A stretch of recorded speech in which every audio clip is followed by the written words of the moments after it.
안녕하세요. 반갑습니다. 혈관 있는 방사선생입니다. 20년 넘게 경동맥 초음파를 하면서 환자들로부터 가장 많이 듣는 질문이 있습니다. 그것은 경동맥이 몇 퍼센트 이상 막히면 수술을 해야 되냐 하는 질문입니다. 오늘은 실제 영상과 사례를 보면서 쉽게 설명해 보도록 하겠습니다. 그럼 먼저 협착이 무엇인지 알아보도록 하겠습니다. 먼저 정상적인 경동맥에서는 혈관의 내강이 넓어서 혈류가 원활하게 흐르게 됩니다. 그러나 심한 협착이 진행된 혈관에서는 혈관벽이 두꺼워지고 플라크가 생기면서 상대적으로 내강이 좁아진 상태를 협착이라고 말합니다.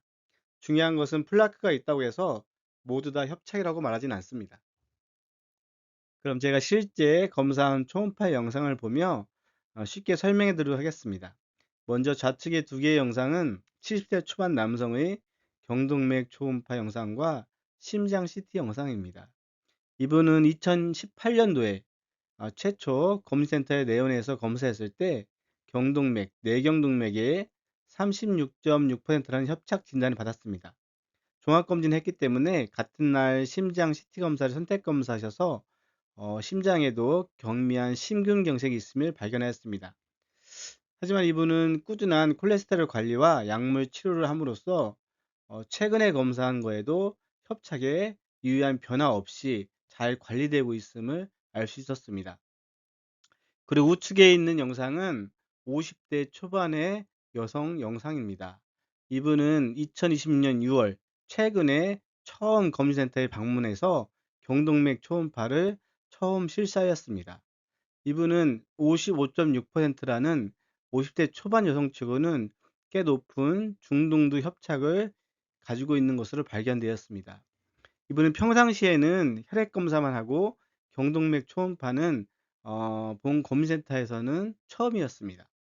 그래서 이분이 여러 가지 혈액 검사를 살펴보니까 총 콜레스테롤은 200 기준에 325, 그다음에 LDL이라는 나쁜 콜레스테롤은 130 기준에 184, 중성지방도 678, 혈당도 132로 높게 나옴을 알 수 있었습니다. 이것처럼 검진 초기에 경동맥 초음파를 실시하였다면 더 낮은 협착 아니면 플라크나 혈관벽 두께가 두꺼웠을 때 발견되었다면 좀 더 쉽게 경동맥 혈관 관리가 가능하다는 것을 알 수 있습니다. 자, 그럼 몇 퍼센트 정도의 경동맥 협착이 이루어졌을 때 치료해야 되는지 알아보도록 하겠습니다. 먼저 50%를 기준으로 해서 50% 이상이 되면은 경동맥이 협착 정도가 유의하다, 좀 심각하다, 심하다 이런 표현을 사용합니다. 대부분 경동맥 초음파를 검진을 통해서 조기에 한 경우에는 증상 없이 한 경우에는 50% 미만의 협착증이 거의 대부분입니다.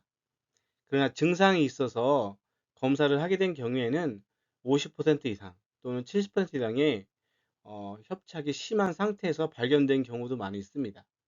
그래서 50% 미만일 때에는 생활습관 개선이나 고지혈증이나 당뇨, 혈압 같은 약물 치료를 통하여서 충분히 개선될 수 있고 또 그대로의 협착 정도를 유지할 수가 있습니다. 더 나빠지지 않을 수 있다는 것입니다.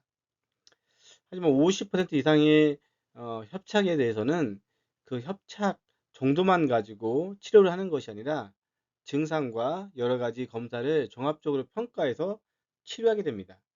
만약에 증상이 있어서 수술을 고려하게 된다면 경동맥 스텐트 시술이나 경동막 내막 절제 수술 같은 큰 수술을 통하여서 뇌졸중을 예방할 수가 있습니다. 경동맥 협착증 치료에서 이 협착률보다 중요한 것은 증상입니다. 경동맥에 협착이 있다고 해서 모두 다 증상이 나타나는 것은 아니거든요. 하지만 얼굴이 갑자기 한쪽으로 치우치거나 한쪽 팔이나 다리에 힘이 빠지거나 말이 어눌해지거나 한쪽 눈이 잘 보이지 않는다면 뇌졸중의 전조 증상이기 때문에 이런 분들은 즉시 병원에 방문해서 전문의와 상담을 받아야 합니다. 모든 질병에서 마찬가지이듯이 가장 중요한 것은 조기 발견입니다. 경동맥 초음파를 통해서 경동맥 혈관의 변화를 빠르게 발견할 수 있습니다. 그렇기 때문에 위험 인자가 있는 분들, 가족력이 있는 분들은 조기에 검사를 받는 것이 큰 도움이 될 수 있습니다. 네, 가장 중요한 오늘 영상의 핵심은 이것입니다. 협착은 플라크가 커져서 혈관이 좁아진 상태를 말합니다. 하지만 협착률 하나만 가지고 치료를 결정하지는 않아요. 그리고 아까도 얘기했듯이 증상이 중요합니다. 그렇기 때문에 증상과 초음파 결과를 함께 종합적으로 평가해야 됩니다. 증상이 동반되면서 70% 이상의 중증 협착에 대해서는 적극적인 치료가 필요하기 때문에 반드시 전문의의 상담을 통해서 앞으로 어떻게 치료를 해야 될지 결정해야 됩니다. 여러분들 검사를 받고 나서 뭐 협착이 있다, 뭐 50%다, 70%다 이런 소리 들었을 때 크게 겁먹지 마시기 바랍니다. 왜냐하면 증상이 없는 경우에는 여러분들의 생활 습관과 지금 콜레스테롤이라든지 혈압 관리, 당뇨 관리, 또 금연하시고 이런 것들만 잘 지켜진다면은 어느 정도까지는 어느 기간까지는 지금 현재 발견된 협착 그대로 제가 앞서 검사했듯이 그 8년 동안 협착이 그대로 36.6% 유지된 그분을 보면서 정말 잘 관리하면 또 누구든지 이렇게 된다는 것을 여러분들에게 소개하고 싶었습니다. 다음 시간에는 어떤 분이 경동맥 초음파가 꼭 필요한지 받아야 되는지 실제 영상을 보면서 설명하는 시간을 갖겠습니다. 오늘 영상이 도움이 됐다면 구독과 좋아요 부탁드립니다. 혈관 있는 방사선이었습니다. 한 주간 동안 혈관 관리 잘 하시고요. 혈관은 거짓말하지 않습니다.